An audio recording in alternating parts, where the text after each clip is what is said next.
Fala galera, começa agora mais um 30 Minutos, programa produzido pelos alunos de jornalismo do Centro Universitário Barão de Mauá. O tema de hoje é esporte para deficientes visuais.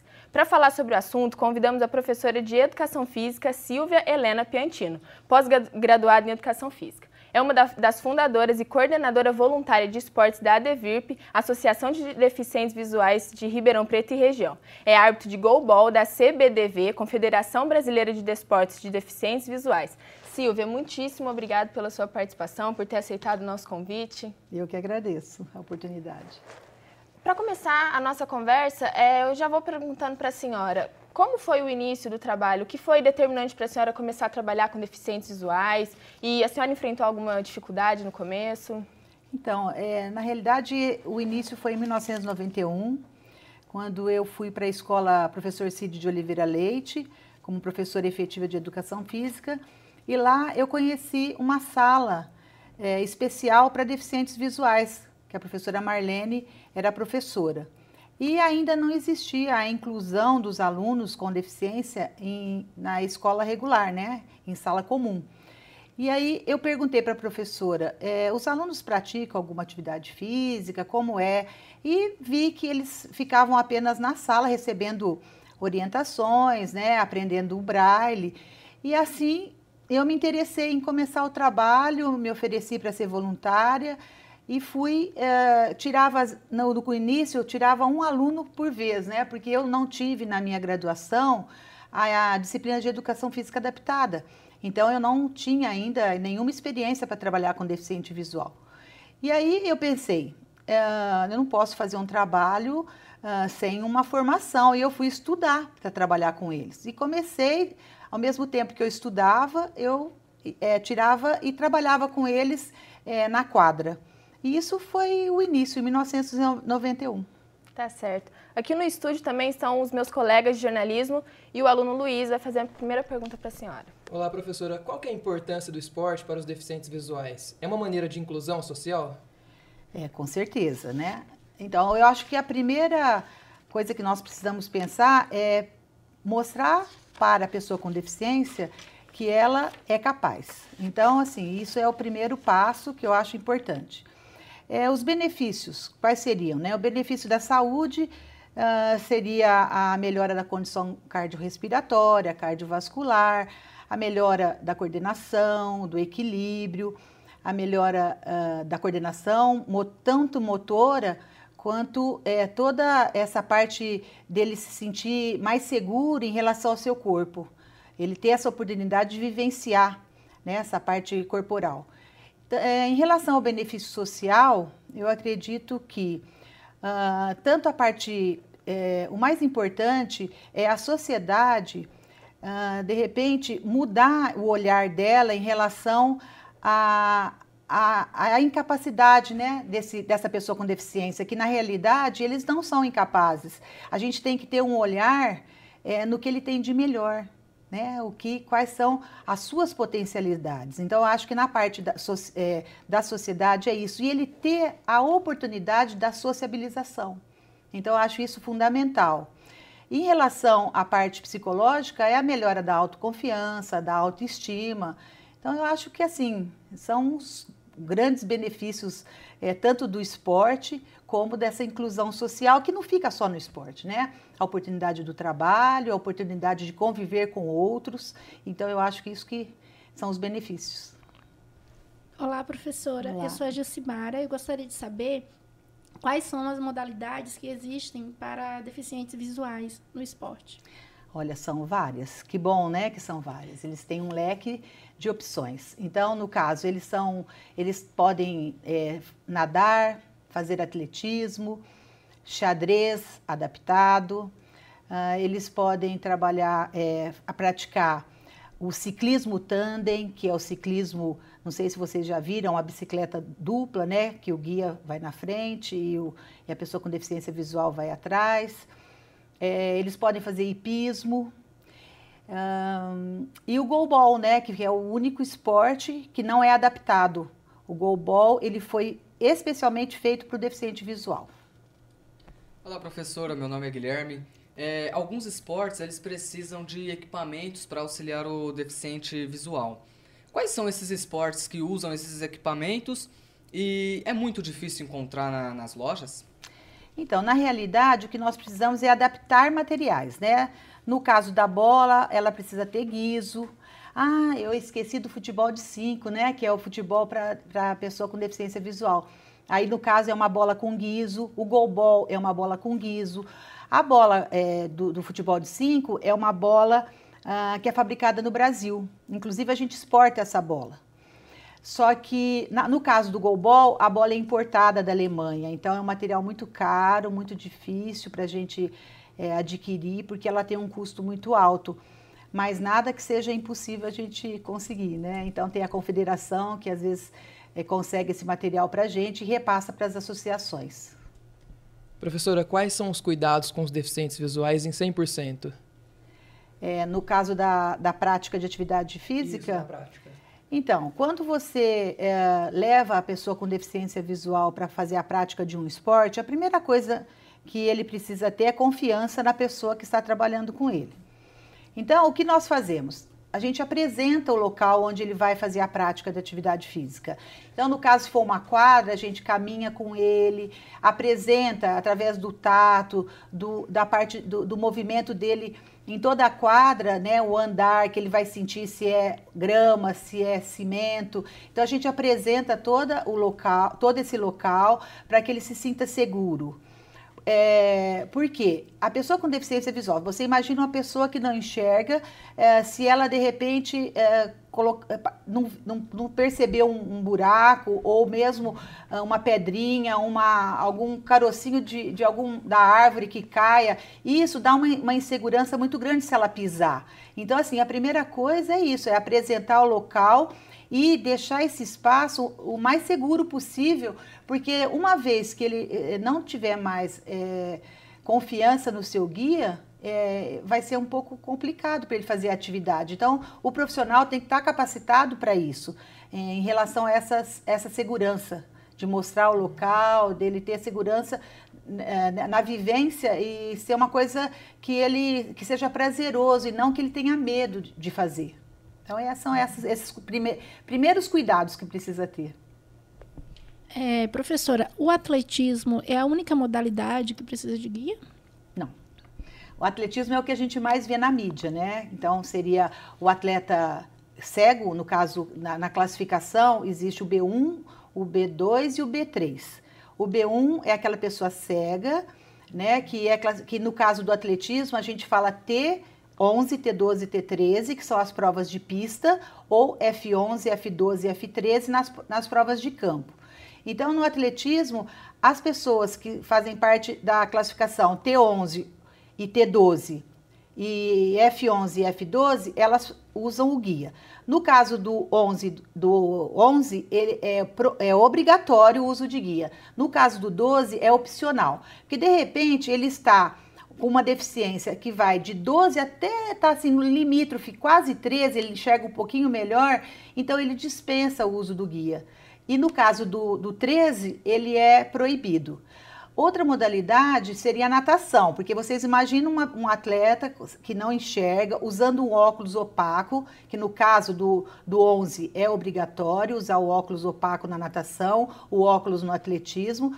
Vocês imaginem ele chegando na borda de uma piscina sem saber que está chegando nessa borda. Então, aí precisa do guia, que seria o taper, que eu uso a palavra que é usada é taper, que ele com uma vara, tipo uma vara de pescar, só para vocês terem uma ideia como é, e uma bolinha, como se fosse uma bolinha de tênis na ponta. Então, ele é treinado, que é tocado ou nas costas ou na cabeça. Isso é um treino que o guia faz, né, durante o treinamento dele. E aí, no dia da prova, ele que vai tocar para avisar que está chegando à borda. Tem no hipismo também, que no caso de falar para ele, olha, vá com o seu cavalo à direita, à esquerda, tem. No caso do futebol de 5, o nome não é guia, é chamador. Então, do outro lado da trave, atrás da trave do gol, onde eles estão atacando, lá tem o chamador, que ele conversa com os atacantes. E quem orienta a defesa do futebol de 5 é o goleiro que é vidente, né? Que ele enxerga. Eu acredito que sejam essas modalidades que mais necessitam de guia. Professora, para a prática dos esportes para deficiente visual é preciso um monitor. Como nós podemos classificar a especialização do monitor? Então, na realidade, assim, o que nós precisamos é de profissionais especializados, né? Formado em educação física, ele não tem necessidade de ter especialização, mas assim, somente as aulas de educação física adaptada, elas não são suficientes para ele ter toda uma gama de conhecimento em relação a como trabalhar com a pessoa com deficiência visual. Então, eu acredito que ele precisa estudar, que ele precisa se especializar, mesmo porque é uma coisa muito específica, né? Então, a gente não quer errar, né, na hora que está lidando com as pessoas, a gente não quer errar nunca, a gente como profissional. Agora, quando tem, assim, essa especificidade de uma deficiência, é algo que a gente não convive no nosso dia a dia, né? Então, é algo diferente. Então, eu acredito que precisa, assim, de estudar um pouco mais e aprimorar um pouquinho para fazer o seu melhor. Silvia, a senhora é árbitro de goalball, né, que na Confederação Brasileira de Desportos para Deficientes Visuais, e a minha pergunta é a seguinte: quais são os pré-requisitos para a prática do esporte e quais as regras da modalidade, que ainda é bem desconhecida? Em relação ao goalball? Isso. O goalball é o único esporte que foi criado para a deficiência, né, para o deficiente. Os outros são adaptados, né? A gente sabe que todos são adaptados. O basquete, cadeira de rodas, é para pessoas com deficiência física. Então, todos já existiam, o esporte foi adaptado. No caso do goalball, foi criado por um alemão pós-Segunda Guerra Mundial, que seus combatentes da guerra estavam voltando da guerra por causa de estilhaço de bomba, eles voltavam cegos, e ele quis colocar essas pessoas fazendo uma atividade física. E, no caso, ele inventou o goalball. O goalball é jogado numa quadra de voleibol, né? E a quadra é toda marcada com fita e um barbante para que eles possam se localizar através do tato. A bola tem guiso e joga 3 contra 3. A defesa é toda no chão, eles usam o próprio corpo como barreira. No final da quadra tem uma trave de 9 metros de largura por 1,30 m de altura. O Brasil hoje é o atual campeão, no masculino é o atual campeão mundial, e nas Olimpíadas nós fomos segundo lugar, e é um esporte que vem engatinhando, né? Quando eu comecei na arbitragem, foi em 2001, o Brasil ainda estava engatinhando no goalball. Né? Eu participei de 3 mundiais no Brasil de goalball, e o Brasil hoje é uma referência mundial. Porque até mesmo eu não conhecia o esporte, acho que a grande maioria das pessoas não conhecem. Mas é um esporte muito interessante, que o Brasil está, assim, muito bem. Crescendo. Está sendo respeitado no mundo todo. Tá certo. Silvio, o papo tá ótimo, mas o 30 minutos vai para um rápido intervalo, não sai daí, a gente volta já já.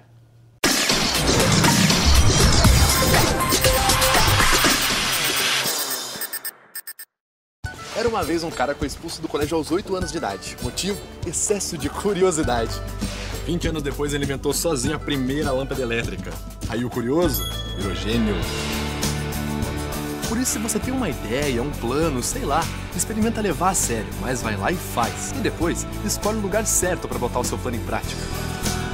Com certeza vai demorar bem menos que 20 anos para dar certo. Vestibular 2015, 1º de novembro, Barão de Mauá. Formação para realizar.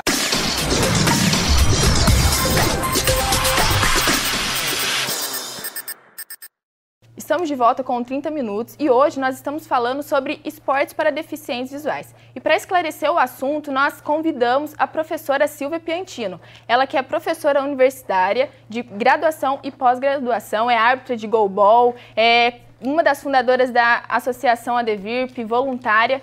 Silvia, mais uma vez, muito obrigado. E a minha pergunta dessa vez é a seguinte: as atividades podem ser coordenadas por pessoas apenas especializadas ou por familiares que são bem instruídos e tudo mais? Você diz em relação ao esporte? Isso. Então, o certo, o correto é que pessoas formadas, né, educadores físicos, trabalhem com esporte. Agora, os pais devem trabalhar, estimular essa parte de coordenação motora, né? Que esse aluno tenha independência, que ele possa brincar, que ele possa correr. Então, os pais, a gente pede a ajuda dos pais em relação a esse trabalho, porque a tendência é que essa criança fique muito dentro de casa, que os pais tenham medo, que ela se machuque. Então, assim, na nossa associação, os pais também são orientados à forma como ele deve lidar com seus filhos, não só em relação ao esporte, né? Mas de proporcionar essa independência, porque é uma coisa importante. Porque para proporcionar os outros sentidos, né? Aumentar, aperfeiçoar os outros sentidos também, Sim, né? porque no caso da deficiência visual, as pessoas com deficiência, elas vão precisar dos outros sentidos para se localizar no espaço, para elas se orientarem nesse espaço, né? Então, elas aguçam mais, porque elas vão precisar desses sentidos.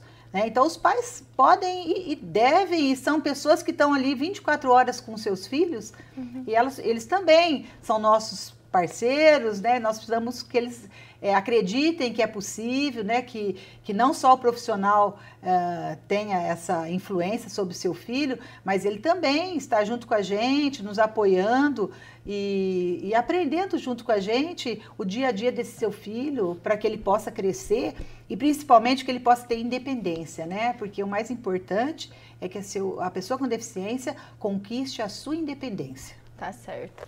Quem faz a próxima pergunta? Vou fazer a próxima pergunta. Professora, em Ribeirão Preto, a prática do goalball é somente feita na DEVIRP? Ou, se for só na DEVIRP, o que precisa ser feito para ampliar para toda a cidade? Então, porque como precisa de profissionais especializados, você precisa de uma quadra que tenha um chão liso, né? Um chão que ele possa deitar nesse chão para defender essa bola. Precisa da trave. Essa trave nós ganhamos em 2002. Essa trave é de um mundial. E a confederação, vendo o nosso trabalho, vendo o quão esse trabalho era feito com seriedade na DEVIRP, nos doou essa trave, porque são poucos os locais no Brasil que tem essa trave. Então, por conta desse material e a associação ter toda essa estrutura, eu acredito que, assim, hoje em Ribeirão, quem tem essa estrutura para atender somos nós da DEVIRP. Agora, nada impede que as outras escolas, tendo seus alunos com deficiência visual, pratique o esporte junto com as pessoas videntes, né, com os alunos que não são deficientes, até para desenvolver os outros sentidos, o tato, a audição, no caso da bola com guiso, que é uma bola que tem um barulho dentro, né? No caso da bola de goalball e tanto do futebol de 5 também. Então, eu acredito assim, que todos podem fazer, mas se você tiver um material adequado é mais seguro. Professora, para os deficientes visuais, em relação a qualquer tipo de esporte, tem uma idade mínima e uma idade máxima para participar da competição, de competições no geral? Olha, assim, no caso do goalball e mesmo do atletismo, né, da natação, a gente faz um trabalho de base, né? Então a gente trabalha com a criança, primeiro a parte lúdica, né? Então assim, a gente não usa a bola de goalball com as crianças pequenas, né? A gente adapta com uma bola de futebol de 5, que é uma bola mais leve, que é uma bola que não machuca. Então eles começam essa parte de iniciação que a gente faz com as crianças. Agora, quando eles já estão na fase de adolescência, aí a gente já começa a levá-los para competir. No caso dos alunos com idade escolar, nós participamos da Paralimpíada Escolar Brasileira. É uma Paralimpíada que existe há 8 anos e nossa associação está sempre levando alunos para representar o estado de São Paulo. Então, a gente faz um trabalho tão interessante que as crianças passam na seletiva e nós participamos os 8 anos que existe, nós participamos. Inclusive, assim, eu tive o prazer de ser a pessoa que responsável pela delegação do estado de São Paulo. Por 2 vezes eu fui chefe de delegação, 220 pessoas com diversas deficiências, tanto física como intelectual, como visual. E a nossa associação está sempre representada por essas crianças que fazem esse trabalho, né, que a gente faz esse trabalho de base lá na associação. Então, assim, não tem... Idade mínima é aquela quando ele está pronto para a prática da atividade. Então, a gente toma esse cuidado, né, de não levar as crianças muito jovens, porque tem todo... Por exemplo, no caso do goalball, eles levam muita bolada, porque a defesa é no próprio corpo. Então, assim, enquanto eles estão aptos, eles passam pela Paralimpíada Escolar, que já é, né, o celeiro dos jovens, que depois vão servir para as seleções adultas. Professora, além da Paralimpíada Escolar, quais são os outros campeonatos que os atletas podem participar? Então, nós temos a Confederação Brasileira, né, de Desportos, que eles fazem os regionais, tanto de atletismo, como de natação, como de goalball, como de xadrez. Temos a Federação Paulista para deficiente visual também, que eu fui uma das fundadoras também. E a federação faz bastante eventos, com todas as modalidades. Então, assim, são esses, né, da federação e da confederação. Professora, tem alguma modalidade que restringe a prática do esporte devido ao grau de cegueira do deficiente? Olha, que pergunta interessante. Porque, assim, no caso do goalball, como eles levam muita bolada, apesar que eles usam óculos, usam proteção, existem alguns casos, sim, que a gente evita. Por exemplo, pessoas com deficiência que seja baixa visão e que tenha descolamento de retina. Então, assim, que tenha... Qualquer coisa que não possa, se levar uma bolada, prejudica. Porque a pessoa cega, ela não vai, assim, no caso, ela já não tem visão, então a gente não prejudicaria. No caso da baixa visão, ele pode ser B3, de repente vir ser B2 ou até ser cego, né? Porque B2 e B3 é baixa visão. Então, por exemplo, nós temos no atletismo, nós tínhamos uma criança que adorava fazer salto em distância. E a poeira da areia começou a prejudicar. Então, os olhos, né? E ela era uma baixa visão. Então, assim, já é uma contraindicação. Então, aquela poeira que levantava quando ele caía na caixa de salto, então ele já não pôde mais fazer salto. A natação também, de repente, dependendo da doença que a pessoa tem, também não é recomendado. Então, é tudo assim, a gente precisa de laudo médico, eles são classificados, tem a classificação funcional. Então, assim, tem todo um cuidado, né? Porque eu acho que antes de ajudar, a gente tem que preocupar em que ele não piore, né? Que não prejudique. É isso que a gente tem que ter muita segurança no trabalho. Professora, em relação à competição, um deficiente que esteja no nível B2, ele pode competir com um deficiente que está no nível B3? Como é que funciona essa classificação? Boa pergunta. Olha, na classificação funcional é assim. No caso do goalball, joga B1, B2, B3. Todos vendados, então todos em igualdade de condição. Todos sem enxergar. No caso da natação, do atletismo, eles só podem competir B1 contra B1, né? B2 contra B2, B3 contra B3, a natação também. No caso do futebol de 5, tem futebol de 5 para B1. Existe futebol de 5 para B2, B3, separado, e só B1.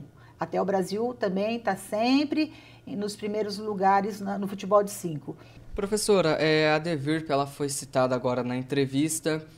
O que seria a DEVIRP, né? E como surgiu essa associação? E também quais são as práticas das atividades lá na DEVIRP e ao interessado, o que ele precisa fazer para se inscrever? A DEVIRP é a realização de um sonho. Ela nasceu de um sonho da professora Marlene, da dona Carmen, na época que era diretora do CID. Nós, professores, que gostaríamos que essas crianças com deficiência, no caso visual, tivesse mais oportunidade, né, de poderem praticarem tanto a parte de esporte, como preparação para mercado de trabalho, a parte educacional. Então, a DEVIRP nasceu desse sonho. Ela nasceu lá na escola e nós fundamos no dia 27 de março de 1998. O primeiro endereço foi a residência da professora Marlene, nós não tínhamos sede. Depois, com a ajuda de pessoas voluntárias, tudo, nós conseguimos, e doações, nós conseguimos alugar uma casa. E hoje nós temos uma grande sede, né, que nós conseguimos do governo do estado de São Paulo. E essa doação hoje é na Avenida Leais Paulista 706. E o esporte, ele é apenas um braço, né? Ele é apenas uma das atividades. As crianças aprendem orientação e mobilidade para que elas tenham independência. Então, quando elas aprendem a andar com bengala, essa orientação e mobilidade, andar de ônibus sozinha, ir até o seu trabalho. Também, quando entram na faculdade, o professor de orientação e mobilidade vai com eles na faculdade para aprender a andar na faculdade, né? A orientação dentro da faculdade. Outra coisa, nós temos uma rádio web, que os alunos são treinados, quem quer, né? São treinados para ser locutores.